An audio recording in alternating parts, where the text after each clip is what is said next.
aurait pu y croire. Après s'être formés toute la semaine lors d'un stage de secours routier au CSP d'Ajaccio, les sapeurs-pompiers de Véro, d'Ajaccio et de Casalione ont été engagés sur un exercice grandeur nature.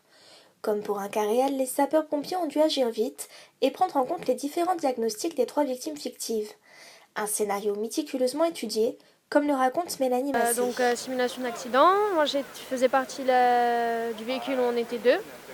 Donc je devais être allongée sur la plage avant et j'avais l'arcade ouverte, j'avais le nez fracturé, j'avais un doigt en moins et une fracture du radius. Et donc j'étais consciente, mais quand on me demandait ce que j'avais, je ne devais pas répondre, je devais dire que j'avais mal partout.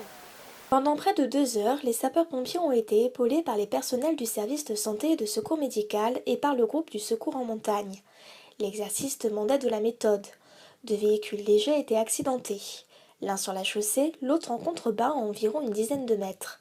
Un exercice qui a permis de mieux gérer les différentes difficultés, comme l'explique le sergent-chef Jean-Baptiste Pujol au lendemain de cet exercice.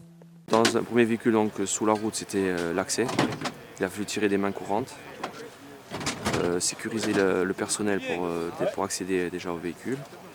Donc il y a le matériel qui est quand même assez lourd, des incarcérations, donc ça a pris un peu de temps.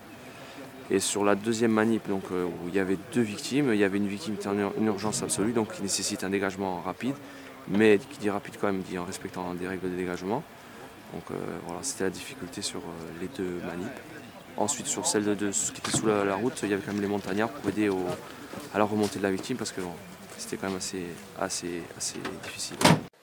Au total, 12 sapeurs-pompiers ont été formés pour rejoindre leur centre d'affectation et renforcer le potentiel opérationnel en matière de secours routier.